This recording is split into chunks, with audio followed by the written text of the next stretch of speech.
Sitasahau namna rafiki yangu niliyempenda na kumthamini sana alivyotembea na mke wangu na kuzaa naye watoto 3 kisa tu nilikuwa mgumba. Yeye ndiye mtu pekee aliyejua tatizo langu. Nikiwa chuo kikuu cha Dar es Salaam nikisomea degree ya sayansi ya jamii, rafiki yangu yeye alikuwa anasomea degree ya ualimu. Na tulipomaliza tu chuo alipangwa Lindi kufundisha shule fulani ya sekondari. Mimi nikiwa mtoto wa pekee wa kiume kwetu, nilipambana nikapata kazi kwenye taasisi fulani isiyo ya serikali, yani NGO. Nilifanya kazi kwa bidii nikiwa na nia kwamba siku moja nije niwe mfanyabiashara mkubwa sana hapa Tanzania. Nilipomaliza mkataba wangu, nilifungua duka Kariakoo na nikaanza biashara yangu. Kweli bwana, mambo yakaanza kujipa na nikaanza kusafiri nchini China kuboresha zaidi biashara yangu. Biashara yangu ilikuwa sana. Nikaamua kumtafuta rafiki yangu nikamshawishi aache kazi, aje nimpe mtaji naye aanze biashara, maana alikuwa analalamika kila siku kwamba maisha yamekuwa magumu sana. Kweli aliacha kazi akaja. Tukakaa mezani tukakubaliana kuwa nitamkopesha mtaji na nitamuelekeza kila kitu, kisha akianza kukaa sawa atanirudishia fedha zangu taratibu. Basi alikubali na nikamsaidia taratibu zote, tukaondoka zetu kwenda China. Alipofika kule, aliona fursa mbalimbali na akachagua moja. Alifungasha na tukarudi zetu Tanzania. Biashara yake ilianza kukaa sawa, lakini hakunilipa kama tulivyokubaliana. Nami wala sikumuuliza. Nilisema kwa kuwa ni rafiki yangu atanirudishia tu. Wakati huo nilikuwa na mchumba wangu, lakini niliwahi kumwahidi huko nyuma kuwa nitamuoa. Ila siku zilivyokuwa zinazidi kwenda, niliona nisihangaike na kuoa, bali nipambanie maisha kwanza, ili niwakomboe wazazi wangu na umaskini mkubwa waliokuwa nao. Mchumba wangu aliendelea kunisumbua sana. Nikamwambia kuwa ili aamini kuwa nitamuoa siku moja, basi aje tuishi wote na ikiwezekana abebe mimba. Lakini baada ya miaka kadhaa nitamuoa tu, tafunga ndoa. Kweli alikuja. Lakini huwezi amini shetani alivyompuuzi. Tulikaa zaidi ya miezi 7 bila mchumba wangu kupata ujauzito. Alianza kulalamika kuwa labda mimi ni malaya sana, hivyo nachoka sana huko nje na nikifika nyumbani nakuwa hoi na mbegu zangu zinakuwa dhaifu sana. Kiukweli nilishangaa sana, maana toka niwe naye sikuwahi kuwa na mwanamke mwingine. Ila mchumba wangu akaendelea kusema niende hospitali nikapime kama kuna tatizo, maana yeye hana tatizo lolote na ana uhakika, maana aliwahi kupata mimba kwa boyfriend wake wa kwanza, wakaitoa maana hawakuwa tayari kuzaa kwa wakati ule. Alinitolea maneno mengi ya dharau na kwa huzuni na kinyonge niliondoka kwenda hospitalini.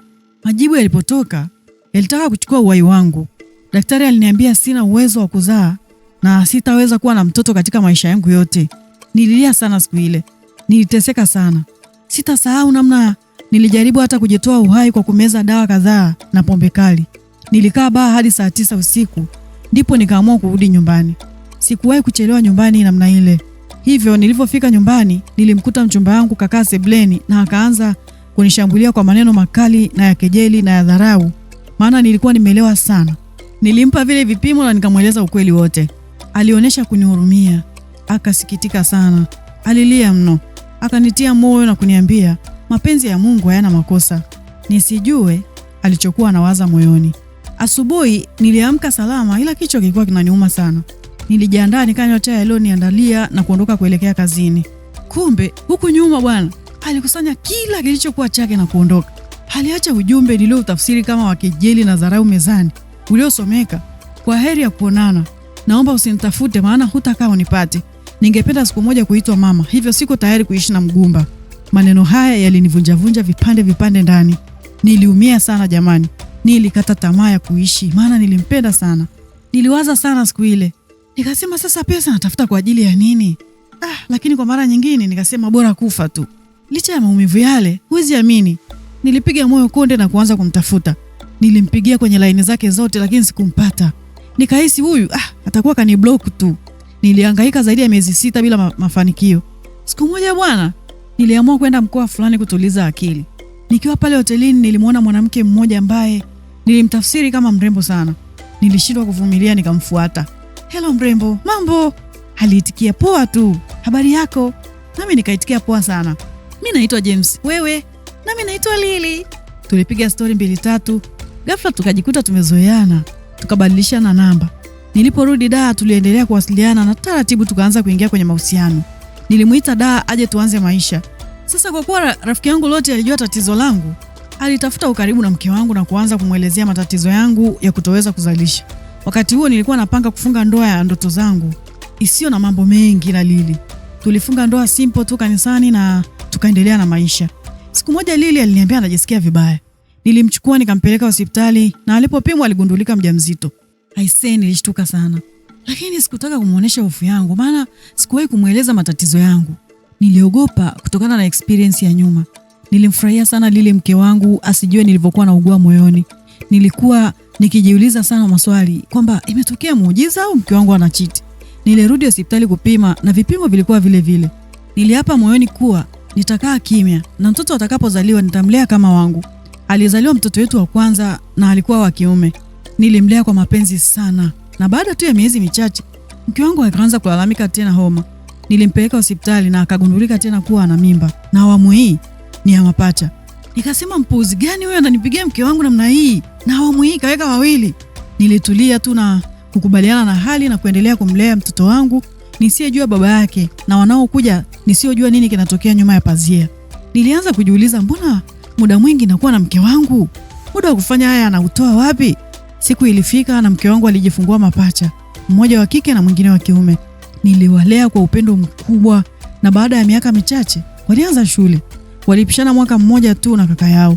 Nilikuwa na mawazo mazito sana kichwani mwangu na nikawa natamani kujua wale watoto ni wanani. Nikaamua kuwachukua sampuli kwa siri wale watoto na niende kwenye hospitali bora kabisa Nairobi kufanya vipimo vya DNA. Vipimo vilitoka kuwa watoto sio wangu. Nilirudi nikiwa na huzuni ila nikawaza kuwa lazima nijue watoto ni wanani. Nilianza kumchunguza kisirisiri mke wangu na kwa kutumia akili kubwa sana nilichogundua unaweza usiamini. Lakini nilitaka tena kujiua siku ile. Niligundua mke wangu ana mahusiano ya siri na rafiki yangu kipenzi Loth. Aisee, nililia kwa uchungu. Niliumia kwa kiwango ambacho huwezi kuelewa. Niliwaza nimtafute Loth na kumuuliza. Lakini wakati huo sikuwa nimemuuliza Loth mke wangu. Niliamua kumuita Loth na alikubali akaja. Nilimueleza kila kitu nilichokiona kwenye simu ya mke wangu. Loth alilia mno na kuniomba sana msamaha. Sikujua kama kile kilio kilikuwa cha kweli au cha kinafiki. Ila nilimwangalia na nikamsikiliza. Nilimuuliza haya ndio malipo ya wema wangu kwake baada ya mambo yote mema niliyomtendea. Lakini Loth hakuweza kujibu, alikuwa analia tu. Tuliagana pale nikarudi nyumbani. Kumbe huku nyuma Loth alimpigia mke wangu akamwambia James amegundua kila kitu. Akaniomba nimuelekeze shuleni wanakosoma watoto ili akawahamishie shule nyingine wakae boarding ili James asipate tena kuwaona. Lili alitoroka nyumbani kwa uoga wa kile kitendo na alibeba watoto wote na kukimbia nao. Loth naye alimtafutia hoteli ya kae wakiwa wanatafuta shule ya kuhamishia watoto. Walifanikiwa kuwahamisha na shuleni waliweka zuio kali kuwa watoto wataona na Loth na Lili tu. Mwingine yeyote haruhusiwi. Nilihangaika kumtafuta mke wangu na watoto lakini sikuwapata. Nilimpigia rafiki yangu Loth naye alikuwa hapokei tena simu zangu. Niliamua kumtafuta rafiki yangu mwingine tuliyesoma pamoja, nikamweleza kila kitu bila kumficha na alinishauri vizuri sana. Akaniambia twende polisi kukata arabii na baada ya hapo twende kwa wazazi wangu kuwaelezea kila kitu. Tuliondoka na kwenda kijijini kwa wazazi na kwa kuwa nilikuwa nimeshawapa taarifa walinisubiri kwa hamu kubwa. Tulifika kwenye saa 8 alfajiri, tukakaribishwa vizuri na kuanza kikao mara moja. Ilikuwa lazima tufanye kikao mara moja na kurudi maana rafiki yangu alikuwa na majukumu ya kikazi na alitakiwa kesho yake kuwa eneo fulani, hivyo sikuwa na namna. Aliwaeleza wazazi wangu kila kitu. Furaha ikageuka msiba. Kila mmoja alilia kwa uchungu mkali sana. Kisha baba yangu akasimama na kunikumbatia akinisifu na kunitia moyo kwa niliyoyapitia na namna niliaishi kwa moyo wa ushujaa. Aliniambia nisiogope na atahakikisha analisimamia hili hadi mwisho. Tulimwacha rafiki yangu aondoke kwenda kwenye majukumu yake na kukubaliana kwamba nitampa taarifa ya kila kitakachoendelea na akaahidi kuwa na mimi katika kila kitu hadi mwisho wa haya. Baba aliniambia kuwa Loth atakuwa anajua mahali alipo mke na watoto, hivyo nisipate shida. Tukapanga kikao kingine kuwa ni lini na Loth apigiwe awalete wote siku hiyo kikaoni, lakini pia mke wa Loth awepo na wazazi wa mke wangu nao wawepo. Kweli bwana, alipigiwa simu na siku ya kikao alikuja na familia yangu.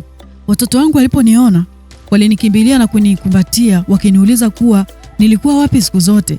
Tulikumbatiana kwa muda pale na kulia pamoja, kisha niliwaambia waende sebuleni kuangalia TV. Kikao kilianza. Mambo yote yalielezwa pale toka mwanzo hadi mwisho. Wazazi wa mke wangu hawakuamini kama binti yao anaweza kuwa mkatili namna ile.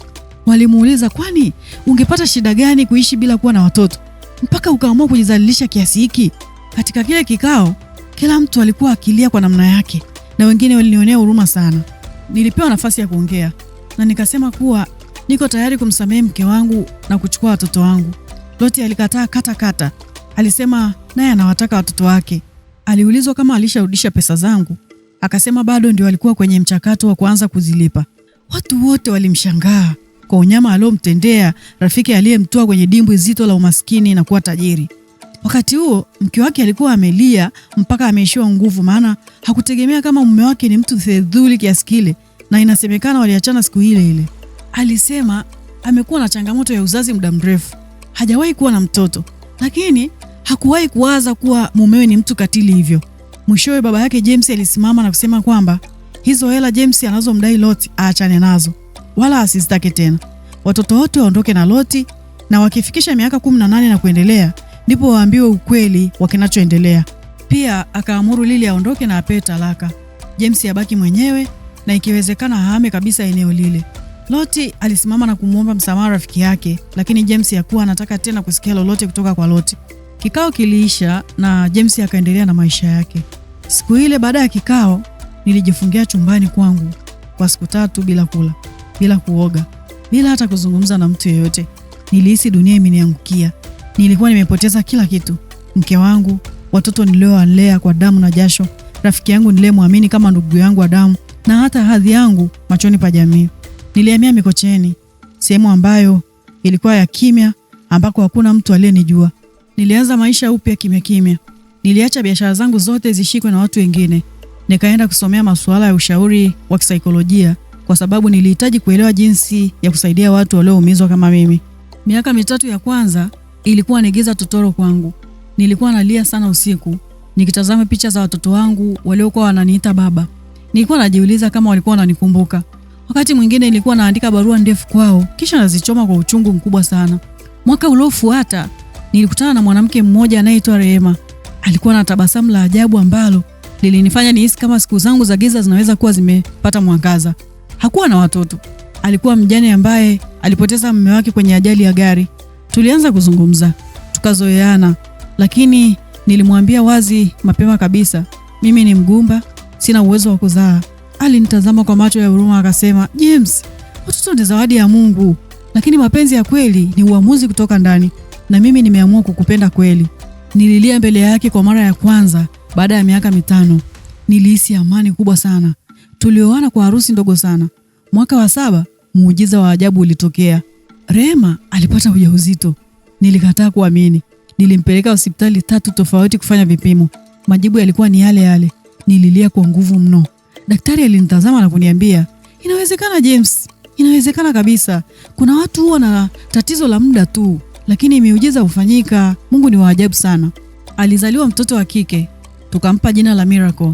Na mara ya kwanza alipotaja neno baba, nilijikuta napiga magoti na kulia hadharani mbele za wauguzi wote.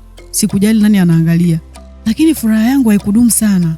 Siku moja nikiwa kwenye duka la watoto nikinunua nguo za shule kwa ajili ya Miracle, nilisikia sauti nyuma yangu. James, ni wewe kweli? Niligeuka taratibu. Alikuwa Lili. Alikuwa amevaa vizuri lakini macho yake yalikuwa yamejaa uchovu na huzuni. Hakuwa na furaha aliyokuwa nayo zamani. Tulitazamana kimya kwa sekunde kama 100 hivi. Kisha nikamwona mvulana mdogo akikimbia upande wake na kumuita, "Mama!" Nilimtambua mtoto yule. Alikuwa ni mtoto wangu. Hapana bwana. Alikuwa mtoto wa Loti. Machozi yalianza kunitoka. Lili alinisogelea na kusema kwa sauti ya aibu, "James, naomba nikuombe radhi tena. Naomba tu hata dakika 5 za kuzungumza na wewe." Nilikubali kishingo upande. Tulikaa pale kando ya maegesho. Aliniambia kuwa maisha hayakuwa mazuri baada ya kuniacha. Loti alimnyanyasa, alimdhulumu na baadaye akaoa mwanamke mwingine bila kumwambia. Watoto walimgeuka, hasa yule wa mwisho. Alikuwa mgumu sana na alitaka sana kuwa na baba anayempenda. Lili alisema, "Wanataka kuniona tena. Wamekuwa wakiniulizia mara kwa mara." Akasema, "Tafadhali naomba usiwakatae." Nilijibu kwa sauti ndogo lakini yenye nguvu, "Siwezi kuwachukia watoto Lili, lakini siwezi kuwa karibu nao bila mpango. Naomba warudi kwa bibi na babu yao waliowalea." Lili alikubali na ndani ya mwezi mmoja watoto walirudishwa kijijini. Lakini Loti hakuwa kimya. Alipopata taarifa, alituma watu kunitishia. Siku moja walinivamia kazini wakanitishia maisha. Nililazimika kurudi polisi na kesi mpya ilifunguliwa. Miaka 2 baadaye, mtoto mkubwa wa Lili alifikisha miaka 18. Alikuja Dar es Salaam kwa ajili ya kujiunga na chuo kikuu. alinitafuta mwenyewe. Alinipa barua aliyokuwa ameandika miaka 4 iliyopita ambayo haikuwahi kunifikia. Barua hiyo ilikuwa na maneno yafuatayo: baba yangu James, sijui kwa nini mama anasema wewe si baba yangu, lakini mimi najua moyoni mwangu kuwa wewe ni baba yangu. Mtu uliyenilea, uliyenipeleka clinic, shule, uliyeniambia usiku kuwa utanilinda. Baba kama wewe hapasi kusahaulika. Tafadhali, hata kama mimi si wa damu yako, naomba unipe nafasi nikuite tena baba katika maisha yangu yote. Nililia usiku mzima nikiisoma barua ile. Nilimkumbatia sana kijana huyo alipotoka chuo. Alinitambulisha kwa rafiki zake kama baba yangu. Siku ile niligundua kuwa upendo wa kweli hauhitaji damu bali moyo thabiti. Miaka ilivyokuwa inasonga, maisha yangu na Rehema na mtoto wetu Miracle yalizidi kuwa na utulivu. Nilijifunza kupenda kwa utulivu, kukubali maumivu bila kulazimisha majibu, na kujenga upya heshima yangu iliyovunjika miaka mingi iliyopita. Lakini moyo wa mwanadamu hauwezi kuzuia mlango wa damu inayovuja. Siku moja, kijana mkubwa, yule wa kwanza kati ya wale watoto watatu, alikuja nyumbani kwangu akiwa na sura yenye huzuni na hasira. Alikuwa na waraka mkononi. "Baba," alisema kwa sauti ya kutetemeka, "nimegundua kitu." Nikaitika, "Karibu mwanangu, kaa tuzungumze." Akanikabidhi ule waraka. Waraka huo ulikuwa rafiki yangu wa karibu aliyefariki kwa ajali ya gari miaka 2 nyuma. Ulikuwa umeandikwa miaka 3 kabla ya kifo chake, na ulikuwa unaeleza wazi kuwa Loti aliwahi kumshirikisha siri nzito kuwa watoto wale ni wake, lakini anaishi kwa hofu, kwani James akijua atamlaani maisha yake yote. "Baba, huyu rafiki yako aliniambia nitakapofikisha miaka 18 nisome hii barua," alisema kwa sauti ya maumivu. "Sasa najua ukweli. Najua wewe si baba yangu wa damu, lakini ni wewe uliyekuwa baba kwa vitendo." Alilia sana. Nilimkumbatia, lakini hasira yake haikukoma pale. Jioni hiyo kijana aliondoka nyumbani kwangu na kusema anaenda kukutana na baba yake wa damu. Nilimwonya atulie kwanza, lakini hakusikia. Nilipigiwa simu usiku wa manane kuwa Loti amepigwa vibaya na kulazwa hospitali. Nikakimbia pale, nikamkuta kweli amejeruhiwa vibaya sana. Macho, pua, hata mbavu. Nilijua hakuwa mtu wa kushambuliwa kirahisi kama si mtu aliyemjua vizuri. Hakuweza kusema nani alimpiga, lakini alinitazama kwa macho ya aibu na majuto makubwa, alafu akasema, "James, ni kweli nilikusaliti, lakini watoto walikuwa sehemu ya tamaa ya ujinga wangu. Niliwahi kuwa na kila kitu, lakini sasa nina majuto kila sehemu ya maisha yangu. Nisaidie tu kuangalia tena kabla sijafa." Nilikaa kimya. Nilihisi huzuni. Huyo alikuwa rafiki yangu wa karibu sana na aliniumiza sana. Nilihisi dharau, lakini pia nilisikia huruma. Roho yangu ilisikia huzuni sana. Nilitoka pale nikavuta hewa safi kwanza pale nje. Nikatamani ningeweza kusahau kila kitu. Miezi 2 baadaye, Lily alikuja nyumbani kwangu. Hakuwa yule mwanamke niliyewahi kumpenda. Alionyesha kuwa mzee ghafla, mko ndefu, na uso wake ulikuwa umebeba huzuni na majuto yasiyoweza kutamkika. "James," alisema kwa sauti ya kukata tamaa, "sina pa kwenda. Watoto wananikataa. Wazazi wangu wamefariki. Nimefukuzwa kazini. Naomba unisaidie hata kazi ya usafi tu ili nipate mahali pa kulala." Nilimtazama kwa macho yenye upole na yenye huzuni. Nikamwambia, "Hii dunia haikosi nafasi ya msamaha, lakini haina nafasi ya udanganyifu tena." Nilimpa kazi kwa sharti kuwa hatutakuwa wapenzi tena. Tutakuwa tu binadamu waliowahi kushirikiana kimaisha, lakini sasa wamefungua kurasa tofauti. Wakati Lily akianza kazi, Miracle alimuona na kuniuliza, "Baba, huyo ni nani?" Sikumjibu moja kwa moja, lakini nilijua siku moja nitalazimika kumweleza kila kitu. Wakati huo, watoto waliokuwa wameniita baba zamani walikuwa wakisoma chuo. Siku moja, Miracle alienda kwenye kongamano la kitaifa kwa wanafunzi wa sekondari, ambapo aliingia kwenye kundi la majadiliano na mvulana mmoja aliyeonekana kuwa na sura kama yake. Walizoeana sana. Walipiga picha pamoja. Aliporudi nyumbani alinionyesha. Nilidondosha simu kwa hamaki, sikuamini. "Miracle," nilisema kwa sauti ya ndani, "huyu kijana unayemuona hapa ni ndugu yako wa damu." Alishtuka. Akaniambia, "Lakini hata hujawahi kuniambia." Tulizungumza mengi sana. Hata nilihisi kuna uhusiano wa karibu. Nilijua sasa umefika wakati wa kumweleza kila kitu. Nilimchukua, tukakaa bustanini. Nikamweleza historia yangu yote, kuanzia matatizo ya uzazi hadi usaliti wa Loti na Lily, hadi kuzaliwa kwake kama muujiza wa Mungu. Miracle alilia, kisha alinikumbatia na kusema, "Baba, sikujua nimezungukwa na historia ya damu na machozi hivi, lakini nakuahidi sitakusaliti kamwe." Nilianzisha taasisi ya kusaidia wanaume wanaopitia changamoto ya uzazi. Nilitembea mikoa yote nchini nikihamasisha upendo wa kweli, uvumilivu na kukubalika. Lili alibaki akifanya kazi za kusaidia wanawake waliotelekezwa. Loti alikufa miezi 6 baada ya kushambuliwa, na kwenye wosia wake aliandika jina langu kama mlezi wa watoto wake wote. Aliniachia nyumba yake, biashara yake na akaandika, James, nitabeba mzigo wa dhambi zangu hadi kaburini, lakini natumaini malezi yako yatafuta sehemu ya maumivu niliyoyasababisha. Watoto wake sasa wanaishi na mimi. Wamekuwa wakubwa, wamekuwa katika heshima, wananipenda, zaidi sana wananiita baba. Miracle sasa ni daktari bingwa wa magonjwa ya uzazi. Anasema anataka kusaidia wanaume walioitwa wagumba wasife kwa maumivu ya kimya kimya kama nilivyokuwa mimi. Miaka 2 ilipita. Miracle alikuwa mwanamke wa heshima, mwenye akili, utu na huruma ya kipekee. Kazi yake kama daktari wa masuala ya uzazi ilimfanya azunguke kote nchini, akihamasisha jamii kuhusu masuala ya afya ya uzazi na kuwa sauti ya matumaini kwa wanaume waliopitia dhiki kama yangu. Siku moja alialikwa kutoa hotuba kwenye kongamano la vijana Dodoma. Baada ya hotuba, alifuatwa na kijana mmoja aliyeonekana na bashasha, nadhifu, mwenye nidhamu na busara kubwa. Wakaongea kwa muda mrefu sana. Huyo kijana aliitwa Brian. Brian alikuwa mwanafunzi wa sheria katika chuo kikuu, na alikuwa ni kijana aliyekuwa chini ya malezi yangu pia, mmoja kati ya watoto wa Lothi niliowalea baada ya kifo chake. Tangu wakiwa wadogo, Miracle na Brian hawakuwahi kuwa karibu sana. Walikuwa tu wanaishi nyumba moja, lakini walikuwa na tofauti ya miaka 5, hivyo walikosa muda wa kucheza pamoja. Sasa wamekutana tena kama watu wazima, bila kujua uhusiano wao wa damu. Wakaanza kuzungumza sana. Wakaanza kubadilishana meseji usiku wa manane. Wakaanza kucheka pamoja kwa muda mrefu. Kila mmoja katika familia aliona chembechembe za mapenzi zikimea kati yao. Hakuna aliyesema neno. Siku moja, Miracle alinifuata usiku, akiwa amevaa nguo zake za kulalia na uso wake umejaa mng'ao wa furaha. "Baba," alisema, "Brian amenipenda na sijui nisemeje. Sijawahi kuhisi hivi kwa mwanaume yeyote. Na sidhani kama nitawahi tena." Nikahisi moyo wangu umefanya pa. Nikamuuliza taratibu, "Umefikiria hilo kwa kina? Umejiuliza kama kuna kitu kingine zaidi ya hisia?" Baba alisema, "Najua umemuona Brian akilelewa hapa nyumbani, lakini hakuwa ndugu yangu. Hatuna damu moja, si ndio baba?" Nilikaa kimya. Usiku huo niliamka nikachukua faili la siri nililokuwa nimelihifadhi chumbani kwa zaidi ya miaka 10. Lilikuwa na nakala za majibu ya DNA za watoto wangu wote, Brian, kaka zake na Miracle. Nikachukua hiyo karatasi, nikaiangalia tena. Jina la baba halisi wa Brian liliandikwa pale kwa uwazi, Lot. Nilijua nimefika kwenye njia panda ya maisha. Nilijua sasa ni wakati wa kunyamaza.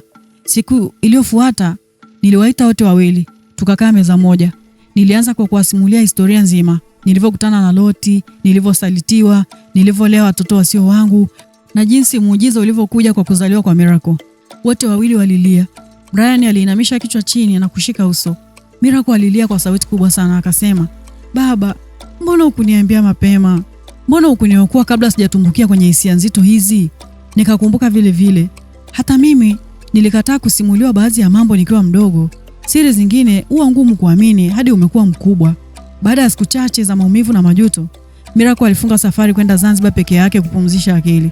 Huko alikutana na kijana mmoja aliyejitambulisha kama Daktari Rashid, mtaalamu wa magonjwa ya wanawake. Mvuto wa kawaida tu uliibuka kati yao, lakini Miracle hakuwa tayari tena kuruhusu moyo wake kuangukia mapenzi bila kujua historia ya mtu. Kwa mara ya kwanza alijifunza kuuliza historia ya familia, mzazi wake ni nani na walikotoka, na huo ukawa mwanzo wa mwanaume aliyejaa busara kuliko maumivu. Wakati hayo yote yanaendelea, Lili alikuwa anaendelea kufifia kimaisha. Alianza kuugua saratani ya kizazi. Alikuwa amechelewa sana kupata matibabu, maana hakuwahi kujali afya yake. Alipokuja hospitali, alikuwa tayari yuko kwenye stage ya 2. Alikuwa hana ndugu wala jamaa wa kumhudumia. Rehema, mke wangu wa sasa, alikuja kwangu usiku mmoja na kuniambia, "James, najua yule mwanamke amekutendea mabaya sana, lakini bado ni mama wa watoto wako. Hebu tusimwache afe peke yake." Maneno hayo yaliugusa sana moyo wangu. Tulienda pamoja hospitali. Tulimkuta Lili peke yake kwenye wodi ya watu 6, huku akigugumia maneno, "Samahani, sikujua upendo wa kweli ni nini hadi nilipopoteza kila kitu." Rehema alimkumbatia, lakini alikaa kando yake. Tulimhamishia hospitali ya gharama. Nikampeleka India kwa matibabu. Alikaa kule kwa zaidi ya miezi 3. Akarejea akiwa amepona kwa sehemu kubwa sana. Aliandika barua ya wazi kwa watoto wake wote na kuiweka kwenye gazeti. Mimi ni mama wa watoto wa mzee James. Niliwahi kumsaliti, lakini yeye hakunipiga, hakunitukana, hakunidhulumu, bali alinipenda zaidi kuliko nilivyostahili. Baba yenu ni shujaa wakati wote." Barua hiyo ilivuma. James alizidi kuheshimika. Miaka 2 baadaye, mama yake Lottie aliugua na kufariki. Kabla hajafa, alinitafuta kupitia watu wake. "James," alisema kwa sauti ya mwisho, "siku zote nilijua mwanangu alikuwa na roho ya husuda, lakini sikujua aliweza kukuumiza kiasi hiki. Nimebaki na majonzi tu ya kukuomba radhi kwa niaba yake." Nilimkumbatia, nikampa mkono. Siku ya mazishi ya mama Lottie, watoto wote walienda pamoja na Miracle. Walikaa pamoja kama familia. Lakini mwisho wa mazishi, Miracle aliniambia maneno ambayo yalinigusa sana. "Baba, sidhani kama hii ni hadithi yangu tu, lakini nahisi hadithi yako ni somo kwa taifa." Nikamwambia, "Siku moja nitaandika kila kitu." Akajibu kwa sauti ya upole, "Usiogope, nitakusimulia mimi mwenyewe kwenye jukwaa la dunia." Miaka 5 baada ya kifo cha mama yake Lottie, maisha yalibadilika sana. Watoto niliowahi kuwalea kuwa wangu, ambao niliwaleta tena karibu baada ya ukweli wote kufichuliwa, walikuwa sasa watu wazima. Kaka yao mkubwa Brian alikuwa ameajiriwa kama mwanasheria kwenye taasisi moja kubwa. Ndugu zake wawili Sandra na Kenny walikuwa wamejiajiri, mmoja akiwa na kampuni ya mitindo na mwingine akiwa fundi wa magari. Lakini walipokuwa akikua, walizidi kuonyesha dalili za kiburi. Kiburi kilichotokana na ukweli walioujua kuwa mimi si baba yao wa damu. Walianza kunitamkia maneno ya maumivu hadharani. Siku moja, Sandra aliniambia mbele za watu, "Tunajuta ulitufuga kwa huruma tu, lakini usizani tunakudai shukrani yoyote. Ulikuwa unajifariji tu wewe." Maneno haya yalinivunja moyo sana. Kenny kwa upande wake, alishindwa kabisa kunisalimia kwa heshima kila alipokuja nyumbani. Alikuwa mlevi, mtukutu, na kila mara aliwaita marafiki zake hadi usiku wa manane akasema, "Hii nyumba si ya baba yangu, hivyo siwezi kufuata sheria zake." Brian ambaye nilimtegemea kama kiungo cha familia, alianza kusingizia kazi kila mara tulipokuwa na mikutano ya kifamilia. Siku moja aliandika ujumbe kwa Miracle akasema, "Mnaposema baba, mjue yenyewe mna baba halisi. Sisi hatuna baba, sisi ni yatima. Tunaishi tu kwa huruma ya James." Miracle aliniambia maneno hayo kwa maumivu akasema, "Baba, sijui kwa nini wanakufanyia hivi. Ulitoa kila kitu kwa ajili yao." Nikamwambia, "Mwanangu, hata Yesu alitenda mema lakini akasalitiwa. Moyo wa mwanadamu ni kiza kinene." Nilikaa kimya. Sikujibu maneno yao kwa hasira, bali nilinyamaza. Lakini siku moja, ukweli ulijibu kwa niaba yangu. Brian aligundulika kuwa amehusika na dili haramu kazini kwake. Waliomwamini walimgeuka. Kampuni ilimfukuza kazi na kesi ya uhujumu uchumi ilifunguliwa. Hakuwa na pesa za kujitetea. Alihangaika kwa miezi 2. Marafiki wote walimkimbia. Siku moja saa 5, nilisikia mlango ukigongwa. Nilifungua. Nikamkuta Brian akiwa amenyeshewa na mvua iliyokuwa inanyesha usiku ule na kuzungukwa na upepo mkali. Alikuwa amevaa koti moja la zamani, mikono yake ilikuwa ikitetemeka. "Nisamehe," alisema kwa sauti ya kulia. "James, baba, naomba unisamehe. Nilikuwa kijana mjinga. Ulijua hili lingeweza kunitokea, ndio maana uliishi kunilinda." Nilimkumbatia. Sikuwa na maneno. Tuliingia ndani, nilimvika mavazi ya joto. Nilimwandalia chai na akalala pale pale kwenye sofa kama mtoto mdogo. Siku iliyofuata niliandaa timu ya mawakili na kumsimamia kesi yake bila malipo. Alishinda, lakini alikuwa amepoteza kila kitu: heshima, kazi, hadhi na marafiki. Sandra kwa upande wake alipata ujauzito akiwa na miaka 29. Aliamini mwanaume aliyempa mimba angemuoa, lakini jamaa alitoroka na akahama nchi. "Baba," alilia mbele ya Miracle na Rehema, "naomba unisamehe. Hakuna mwanaume aliyewahi kuwa baba kama wewe. Sasa nimeelewa maana ya kulea bila kujali damu." Nilimkaribisha ndani. Akajifungua salama mtoto wake wa kike, tukampa jina la Neema. Kenny aliyekuwa kinara wa dharau alipata ajali ya gari akiwa amelewa. Alivunjika mguu na hakuwa na pa kukimbilia. Marafiki waliompa kiburi walimtelekeza. Alitumiwa fedha za matibabu na mtu mmoja, baba yake wa zamani James. Aliandika ujumbe mfupi nilioupokea saa 4 usiku. "Naomba baba usije hospitali. Sitakubali unione hivi. Nimeshindwa kuwa mwanao, lakini bado moyo wangu haujakusahau. Nikiwa hai au la, jua tu kuwa moyo wangu unakupenda kimya kimya." Kesho yake asubuhi nilienda hospitali.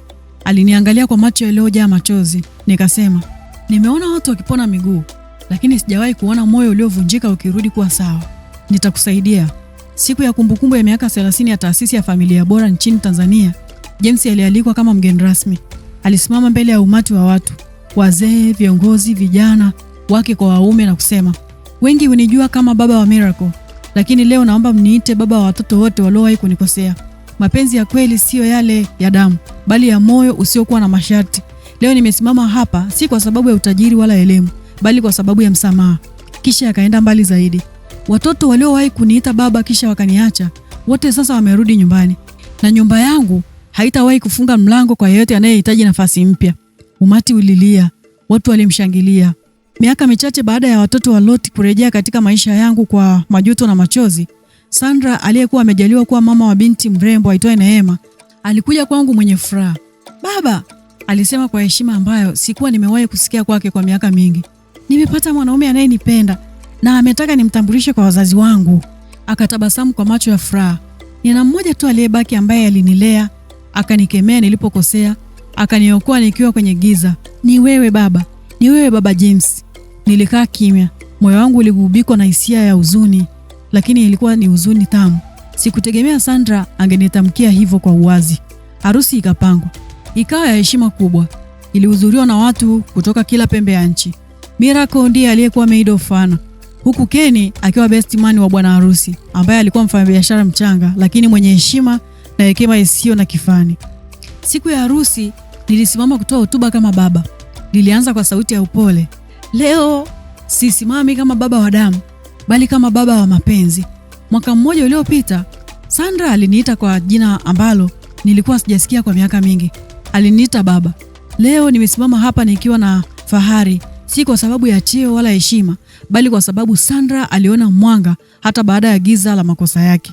Sandra alilia. Kenny alijifuta machozi. Miracle alishika mkono wa dada yake na kumuongelesha kimya kimya. "We did it!" Na mimi nilihisi roho ya Loti aliyenidhulumu, lakini kwa njia isiyoeleweka aliniletea familia niliyoipenda sana. Miezi 6 baada ya harusi ya Sandra, Miracle alipokea barua rasmi kutoka ofisi ya Umoja wa Mataifa. Dr. Miracle James, tunao furaha kubwa kukualika kutoa hotuba katika kituo maalum cha Umoja wa Mataifa kuhusu afya ya uzazi na haki za wanaume. Umechaguliwa kwa kazi yako ya kipekee katika kuelimisha, kutetea na kubadilisha maisha ya mamilioni kupitia taasisi yako ya Ndio Naweza. Tulifurahi kama familia. Rehema alipika pilau, Kenny alinunua soda, Sandra alinunua keki. Brian akatuma maua na ujumbe unaosema, "Nenda ukasimame kama mtoto wa shujaa." Siku ya tukio, ukumbi wa Umoja wa Mataifa ulijaa viongozi wa dunia, wanaharakati wa afya, wanasiasa na waandishi wa habari. Kamera zilielekezwa jukwaani, na hapo ndipo aliposimama Miracle, mwanamke shujaa, mwanamke wa shoka, mwanamke shupavu, mwanamke mfano wa kuigwa. Alianza kwa sauti nyororo lakini ya kuamrisha. "Naitwa Miracle James. Nimezaliwa kwenye hadithi ya huzuni, lakini nisimama hapa kama zao la msamaha. Baba yangu aliitwa mgumba na aliachwa, alidhulumiwa na marafiki zake na kuishi kwa jina la aibu. Lakini leo jina lake linaishi ndani ya taasisi, ndani ya mioyo, ndani ya taifa. Na leo jina lake linazungumzwa ndani ya ukumbi huu. Mimi ni Miracle kwa sababu Mungu alimpa baba aliyeona thamani yangu hata kabla sijazaliwa." Watu walinyamaza, wakabaki wanamshangaa.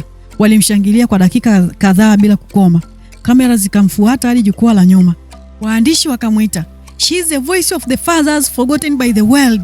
Nilipotazama hotuba hiyo kupitia runinga yangu ya kawaida nyumbani kwangu Tanzania, nilishika kifua na kusema, "Mungu, ulikuwa na mpango.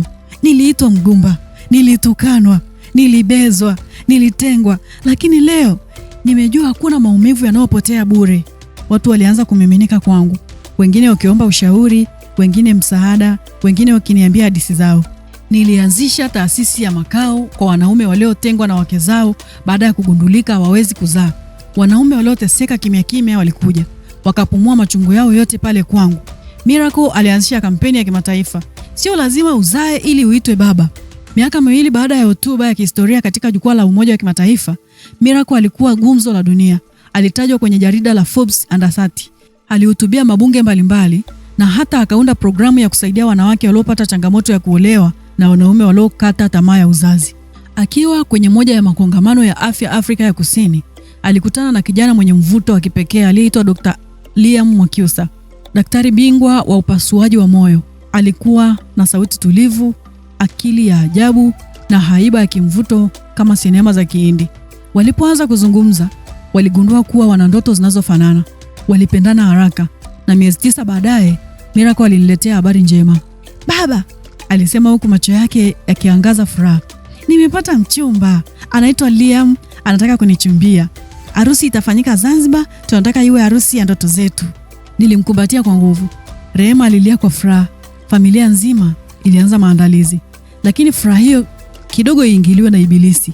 Siku chache kabla ya harusi, Miracle alikuja nyumbani akiwa na uso wa mashaka. "Baba," alisema kwa sauti ya kujizuia kulia, "kuna kitu kimeniumiza sana." Nikamuuliza, "Kuna nini mwanangu?" Akasema taratibu, "Liam ameniambia kuwa familia yao imekataa ushiriki wako kwenye harusi. Wanasema wewe si baba yangu wa damu, hivyo una haki ya kunikabidhi madhabahuni." Nikahisi moyo wangu ukikatika taratibu kama unakatwa na sindano ya moto. Nilikaa kimya kwa dakika kadhaa. Nilimwangalia binti niliyehangaika naye, nikamfundisha kutambua heshima, msamaha na upendo wa kweli. "Na wewe unalichukuaje hilo?" niliuliza kwa sauti ya utulivu. Akainamisha uso akasema, "Baba, sikubali. Kama utakuwepo, harusi haifanyiki. Lakini nataka nitatue hili kwa hekima." Alienda mwenyewe kwa familia ya Liam. Aliomba kikao rasmi na wazazi wa Liam pamoja na mchumba wake. Wakakaa kifamilia huku macho yote yakimwangalia. Miracle alisimama na kusema, "Nimelelewa na mwanaume ambaye jamii ilimuita mgumba, mwanaume aliyetengwa, mwanaume aliyedhalilishwa na kusalitiwa na kila mtu aliyemwamini, lakini akaamua kunilea bila kujua kama kuna siku ningeitwa wake. Alinipenda kabla hata sijazaliwa. Alinipeleka shule, alinipeleka hospitali na kanisani. Akanionyesha heshima ya mwanamke. Leo mnaniambia eti hawezi kunikabidhi kwa sababu hana damu yangu? Jamani, damu huzaa uhai, lakini moyo huzaa utu. James ni baba yangu, na kama hata kuwepo kwenye harusi, basi sihitaji harusi hiyo." Kulikuwa na ukimya mzito. Kisha baba yake Liam alinyanyuka na kusema kwa sauti nzito, "Bado damu haidanganyi. Bado baba halisi ni wa damu." Miracle akasema kwa sauti ya ujasiri, "Basi kama hivyo, nitawaonesha. Nitaleta majibu ya DNA kesho." Siku iliyofuata, Miracle alileta faili lenye karatasi 2 muhimu. Ya kwanza ilikuwa majibu ya James, daktari aliyekuwa amepima hali yake ya uzazi. Iliandikwa azoospermia, absence of sperm, not capable of natural conception. Ya pili ilikuwa ripoti ya DNA kutoka hospitali ya India. James John, confirmed biological father to Miracle James, 99.999 March. Wote walinyamaza. Baba yake Liam alishtuka. Mama yake alilia. Liam alinyanyuka. Akampigia James simu usiku ule ule. "Baba, samahani sana. Tunaomba uwe mtu wa kwanza kuingia kanisani siku ya harusi. Tafadhali sana. Mtupe heshima ya kweli, lakini niombe radhi sana kwa kilichotokea." Siku ya harusi, kanisa lilijaa. Lilipambwa kwa maua meupe na harufu ya manemane. Kila mtu alikuwa na macho kwa mtu mmoja, James. Nilivaa suti ya kijivu yenye tai nyekundu. Miracle alinishika mkono, macho yake yakimiminika machozi ya shukrani. Tulitembea pamoja kuelekea madhabahuni. Kila hatua ilikuwa kama tone la historia kwenye moyo wangu. Nilipomkabidhi Liam mkono wa Miracle, nilimwambia kwa sauti ya chini, "Usimchukue kwa sababu ni mzuri. Mchukue kwa sababu ana moyo uliojifunza kupenda kutoka kwa mtu aliyeitwa asiyeweza kuzaa." Liam alilia sana. Miracle naye alilia. Kanisa lote lilisimama kwa heshima. Siku chache baadaye, James alipokea barua kutoka kwa Rais wa Jamhuri ya Muungano wa Tanzania. "Kwa heshima ya mchango wako katika familia, taifa na jamii ya wanaume waliotengwa, tunakutunuku nishani ya heshima ya taifa, the National Honor of Fatherhood." Aliitwa bungeni, akapewa tuzo mbele ya wabunge. Miracle akahutubia kwa mara nyingine. "Leo baba yangu amepata tuzo, si kwa sababu ya damu, bali kwa sababu ya moyo wa upendo. Dunia ijifunze kuwa uzazi sio matokeo ya tendo tu, bali ni matokeo ya uamuzi wa moyo." Miaka 2 baada ya harusi ya Miracle, maisha ya familia yalitulia. Kenny alikuwa ameanzisha duka lake la vifaa vya magari. Sandra alikuwa ameolewa na kupata mtoto wa pili. Brian alikuwa akifundisha sheria kwenye chuo kikuu binafsi. Na Miracle sasa alikuwa balozi rasmi wa Umoja wa Mataifa kwa masuala ya uzazi na haki za wanaume. Na mimi, James, nilikuwa kwenye bustani ya nyumba yangu, kila jioni nikitazama picha za familia. Nywele zangu zilikuwa zimeanza kuwa nyeupe na zilikuwa zinaenda kwa kasi sana, lakini moyo wangu ulijaa amani. Siku moja, Miracle alikuja na wazo ambalo lilinibadilishia maisha. "Baba," alisema kwa sauti ya matumaini, "una muda wa kuandika kitabu chako? Hadithi yako ni mwalimu wa watu wengi. Dunia inahitaji kusoma kilichotujenga, na wewe kuwa baba mwenye moyo wa kipekee." Nikacheka kidogo na kusema, "Mimi kuandika? Siwezi hata kuandika barua ya kawaida." Akajibu, "Wewe ni kitabu kilichotembea duniani." nitakusaidia kuandika. Tutakaa pamoja. Nitarekodi, nitatafsiri kila hisia zako kuwa kwenye maneno. Tukaanza. Kwa muda wa miezi 6, kila jioni tulikaa bustanini. Mimi nikiangalia mbali, nikivuta kumbukumbu, na Miracle akiwa na laptop, akichukua kila neno.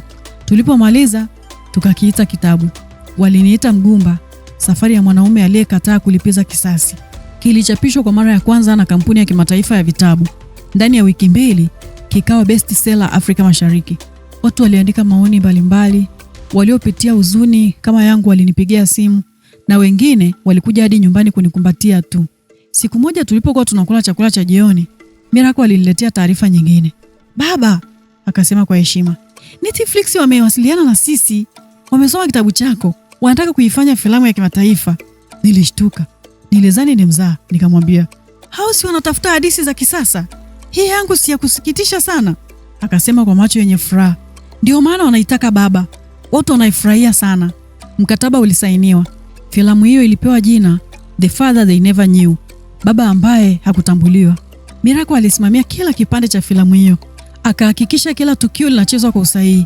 Namna Loti alivyoniangusha, Lili alivyonisaliti, watoto walivyonikataa, na jinsi nilivyowalea kwa moyo usio na masharti. Mwigizaji mmoja wa Nollywood alicheza kama Mimi James, na mwanadada maarufu wa Afrika Kusini alicheza kama Miracle. Filamu ilipoachiwa, ilivunja rekodi. Watu walilia, watu waliandika barua, na kwa mara ya kwanza katika historia, filamu ya Kiafrika iliteuliwa kwenye Oscars kwenye kipengele cha Best International Feature Film. Nilisafiri hadi Marekani kwa mara ya kwanza nikiwa mzee, mwenye suti ya blue ya heshima, mkononi nikishika mkono wa Miracle aliyekuwa amevaa gauni la heshima lenye rangi ya dhahabu. Walipotangaza jina la filamu yetu, ukumbi ulilipuka kwa shangwe. Tukapanda jukwaani. Watu wote walisimama wakitushangilia kwa dakika kadhaa. Miracle alinishangilia sana huku akinipepea. Aliniita shujaa. Alinipa kila aina ya sifa mbele ya umati wa watu. Nilimshukuru Mungu kwa zawadi ya binti yule. Nilijivunia mwanangu sana kwa kweli. Miracle alitoa hotuba kwa ajili ya wanaume wote waliowahi kuitwa wagonjwa, wasiofaa, waliotengwa, waliodhalilishwa. Hadithi hii ni yenu. Baba yangu James alinilea bila kuwa na uhakika kama ni wake, lakini akanilea kwa imani. Mapenzi ya kweli hayapimwi kwa damu, bali kwa kujitoa. Leo dunia inamsikiliza, dunia inamsujudia, na dunia inajifunza kutoka kwake. Watu walilia huku akikumbatiana. Nilirudi Tanzania nikifuatwa na vyombo mbalimbali vya habari, wanafunzi, wanandoa na viongozi mbalimbali. Nilianzisha taasisi mpya, James Foundation, uzazi si damu tu. Iliwasaidia wanaume waliokuwa wakihangaika na masuala ya afya ya uzazi, lakini pia ilifungua nyumba kwa malezi ya watoto waliotelekezwa na kuwapa baba wa mioyo na si wa damu. Na siku moja Miracle aliniletea zawadi ya kitabu kipya, Letters to My Father, barua kwa baba ambaye hakuniita kwa damu bali kwa moyo. Akaniambia, kitabu hiki ni majibu ya kila mtoto aliyelelewa na mtu asiye mzazi wa damu, lakini aliye mwaminifu kwa moyo. Nikakumbatia kitabu hicho, nikasema, sasa najua maisha hayakuwa ya maumivu bure. Kila kitu kina maana kubwa sana kinapotokea kwenye maisha yetu. Miaka kadhaa ilipita tangu James apokee tuzo ya heshima ya kitaifa, kitabu chake kiandikwe na filamu kuhusu maisha yake ivunje rekodi duniani. Alikuwa sasa mtu mashuhuri, lakini aliendelea kuishi kwa unyenyekevu mkubwa. Kila asubuhi akinywa chai na Rehema bustanini, na jioni akijibu barua za wanaume waliowahi kuumia kimya kimya. Siku moja akiwa ofisini kwake, alipatwa na maumivu makali ya kifua. Alianguka chini, uso wake ukiwa umejikunja kwa uchungu. Alikimbizwa hospitali haraka na Miracle ambaye kwa bahati alikuwa amemtembelea. Baada ya vipimo, daktari alimuita Miracle peke yake ofisini. "Daktari," alisema kwa hofu, "vipi kuhusu baba yangu?" Daktari akainama kidogo na kusema, "Ana kansa ya mapafu, hatua ya 3. Haikugunduliwa mapema kwa sababu hakuwa akilalamika sana." Macho ya Miracle yalijaa machozi. "Tutampeleka nje, tutajaribu, lakini inategemea moyo wake. Akikubali kupigania, anaweza kuishi zaidi ya miaka 2. Akikataa, tunaweza kuwa na miezi michache tu." Habari zilienea haraka. Sandra, Kenny, Brian na watoto wa familia waliokuwa mbali walikusanyika nyumbani kwa James. Bustani yake iligeuka kuwa kituo cha maombi. Miracle alipanga ratiba ya kila mmoja kutumia muda na James peke yake kwa dakika 30 kila siku. Kila mmoja alileta picha, barua, video na kumbukumbu zao. Watoto wa Sandra walikuja wakibeba maboksi ya karatasi wakisema, "Babu atapona, hatuwezi kuruhusu aende." Kenny alilia, samahani kwa kila nilichowahi kusema, na kuomba unipe ruhusa nikulee sasa. Wewe uendelee kupumzika tu. James aliwatazama wote akasema kwa sauti ya upole, msiniangalie kama nilie dhaifu. Angalieni kazi ya Mungu kupitia mimi, na waachia urithi mkubwa kuliko nyumba au fedha, moyo wa msamaha. Wakati huo huo, Miracle pia alikuwa akipitia mateso makali kwenye ndoa yake. Mume wake Dr. Liam, ambaye awali alionekana kuwa shujaa wa mapenzi, alikuwa ameanza kujitenga. Alikuwa kimya, mwenye hasira zisizoelezeka, na kila mara alikuwa akisafiri bila taarifa. Miracle alihisi kitu, lakini hakuwa na ushahidi wa usaliti. Siku moja usiku alimpigia simu. Liam alikuwa kwenye safari nyingine ya ghafla. Simu ikapokewa na mwanamke. Mwanamke huyo alisema, "Hello, simu ya Liam. Amekwenda kuoga. Wewe ni nani?" Miracle aliumia sana. Alikaa kwenye chumba cha baba yake usiku huo, machozi yakimtiririka mno. "Baba," alisema kwa sauti ya kuvunjika, "naogopa kurudia historia ya mama yangu. Naogopa kuwa na moyo wa msamaha kwa mtu anayeniangusha." James akamshika mkono na kusema, "Binti yangu, moyo wa msamaha haumaanishi moyo dhaifu. Samahani haina maana ya kurudia kosa lile lile. Ikiwa Liam ana nafasi ya kubadilika, mpe. Lakini ikiwa anakuumiza kila siku, tambua kuwa maisha yako ni zawadi na hakuna anayestahili kuivunja." Miracle alikubali ushauri wa baba yake. Akamkabili Liam na kusema wazi, "Siko tayari kulea maumivu kwa jina la ndoa. Unaweza kuwa baba wa watoto wangu, lakini hutakuwa mume wa nafsi yangu kama una heshima." Liam alikiri. Alilia, aliahidi kubadilika, na kwa msaada wa ushauri wa kifamilia walijenga upya ndoa yao. Miezi 6 baadaye, afya ya James ilizofika zaidi. Alihamishiwa chumbani, hakawa lakini kila asubuhi Miracle alienda kumsomea neno na kumwombea.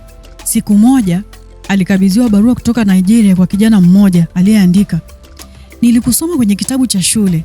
Umenifanya nijue kuwa si lazima nizae ili niitwe baba. Nimechukua watoto 3 wa mtaa wangu na sasa wananiita baba kwa ufahari mkubwa na ninajivunia. Asante sana James." James alitabasamu akasema taratibu, "Sasa naweza kulala." Usiku huo huo akiwa amelala kati ya Rehema na Miracle, huku watoto wote wakiwa wamezunguka kitanda chake, James alifumba macho polepole, akatoa pumzi ya mwisho akiwa na tabasamu. Mwili wake ulizikwa kijijini alikozaliwa, maelfu walihudhuria, Umoja wa Mataifa ulituma ujumbe maalum. Baada ya mwaka mmoja toka James afariki, Miracle alichapisha kitabu cha pili alichokiita Baba Aliyefariki Akitabasamu. Picha ya pili ya maisha yake ikatolewa, James, The End of Silence. Na sasa Tanzania inaamini kuwa uzazi wa kweli sio damu, bali ni moyo unaokataa kuacha hata unapoumia.